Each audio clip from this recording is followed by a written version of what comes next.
Hello, and welcome to Transmute Yourself, where we talk about topics related to fear of commitment so that you can create your own fulfilling relationship. Today, we're going to talk about 3 tips to deal with your partner's drama. Now, this is a topic that I get very frequently with my clients, and it's a complaint that I get from them regarding what they consider to be their partner's drama. Now, what do they mean by drama? Usually, it's what they mean is an exaggerated response to what they consider a small thing, a small issue, something like a small problem with a simple solution. Now, in my personal experience, this is something that really affected me in the past and sometimes still does, but of course, in a way lesser degree. So this is again, it's an aspect that I'm still working on, and I'm gonna give you a little example of around the time when I moved in to this place with my current wife, with Carola. So when we moved in, of course, there were lots of boxes around the house, and it was a little bit messy. And I didn't have any problem with that because I actually have this tendency not to be super organized. But she, on the other hand, is usually very organized. So she had the issue of having a hard time seeing all this messiness. And this would make her be in a bad mood. So what I would do is, as I would see her being in that bad mood, try to advise her, try to take her out of that situation and tell her that it's just things that are disorganized and we can fix that in no time or in just a couple of days, everything will be okay again. And there's no need to react like that. There's no need to make a fuss out of it because it's no big deal. So that was my way to try to take her out of that drama. But then that didn't help. Actually, she would tell me that I'm not being empathetic, that I'm not understanding her, that nothing that I'm saying actually helps. And this would hurt me and make me a little bit more defensive at that time because, on the one hand, I wasn't being able to help. So I felt frustrated. I also felt a little bit of guilt because I wanted to help, and as a result of not being able to do so, I felt this guilt, like uh, as if it were my fault that I'm not being able to help her. And then I would also defend my point of view, stating that actually it was a small deal. So this would trigger a back and forth that actually didn't help at all to solve the situation.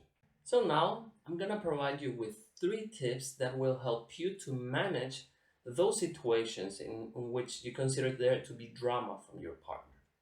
The first of them is to stop feeling responsible for your partner's feelings. It is sometimes heard that commitment folks do not really care about their partner or about others, but the reality is totally different. In fact, they do, but what it happens is that when they cannot provide them with what they think the partner needs, they feel guilty. So if the partner is going through what is considered a problem or drama, or considered drama by the commitment phobe, then and he cannot help her, then he's gonna feel guilty. This is usually what happens. And this is because he cares and he really wants to help. But when he's not able to do so, he feels guilty. And then what happens is that they don't want to feel this guilt because it's very closely linked to powerlessness and to feeling trapped. And these are things that they don't like to feel. So this leads to frustration and sometimes to anger. And what happens is that they get defensive, and they can, in this defensive reaction, they can respond back because maybe they're again, they want to protect themselves from feeling this guilt, or because they don't want to feel this guilt, so they get defensive and they can either fight back or they can distance themselves by running away, by finding anything to distract them from all of that which they don't want to feel. So again, this happens because they are feeling responsible for their partner's feelings. Now, again, with the tip, it may help you to remember that you are not responsible for your partner's feelings. Actually, her annoyance comes from her thoughts about a specific situation. She's judging the situation as bad or as uncomfortable, and therefore she gets annoyed. It has nothing to do with you. Even if the situation has quote unquote to do with you, if you're responsible, let's say, for whatever happened, it is not you that's causing her annoyance, but her thoughts about you or about whatever you did. So just you have to separate whatever she's feeling and whatever she's thinking from you. You can put it into, let's say, two different boxes. In one box is her being, her thoughts, her emotions, her actions. And in this box, it's yours, your thoughts, your emotions, your actions. Whenever she's feeling angry or annoyed, etc., this there's a cause and effect, right? And the cause is her thoughts about whatever's happening. The effect is her annoyance, her anger, the drama. Then from your side, then there's actually nothing that is causing that directly. Of course, you can be a trigger for her thoughts and you can manage that, but you can manage that a lot better than if you think that you are responsible. So get away from that thinking in which you tell yourself that subconsciously that you are responsible for it, because then you will feel guilty whenever you cannot help her. So, with this in mind, keeping in mind that you're not responsible for how she feels, and also she's not responsible for how you feel, then it's important for you to stay calm whenever there's a drama type of situation. You can smell it, even. You can just see the patterns before it happens or as it's developing or unfolding, and then just note your own reactivity, your own impulse, let's say, to help her, to advise her, to do whatever it is that you do.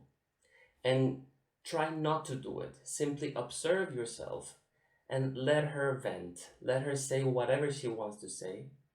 Now, this can be tough. Remember, it's something that you have most probably been doing for many, many years. It has been tough also for me to manage myself during those situations. But it's very important so that you can change your behavior. So, again, note yourself and note your impulses to uh, become to help at that moment, or even to become defensive if that's the case. Simply breathe, listen, and then we'll continue with the second tip. In this more grounded space and place in which you have observed yourself, you have breathed in, now you can apply the second tip, which is to learn to ask your partner what they need. The tendency, especially for men, is that whenever there's an issue, whenever there's any problem, especially from the partner, again, they want to solve it. They want to provide for solutions directly. But this rather practical approach doesn't really help, especially if you're trying to help a woman that tends to be more emotional. And that's just part of their nature, let's say. So instead of directly giving advice, what I said before, listen, bite your tongue if you need to, because you might tend to want to interrupt and to want to give advice. And then, whenever there's a pause or whenever she has stated whatever it is that's bothering her, just ask her whatever it is that she needs. And believe me, that helps, that works wonders. At times, she will just say that she just needs a hug. Other times she'll say, I need your advice. Tell me what can I do? Other times she will just say, I don't need anything. I just wanted to speak my heart out to you. And that's pretty much it. It's very, very different from directly giving advice, which sometimes and many, many times doesn't work. Now, this is my third and final tip about this topic, and it is to stop making yourself a victim. People fearing commitment tend to love harmony. They hate conflict usually because they don't have, let's say, the right tools or a lot of experience or patience to deal with conflict.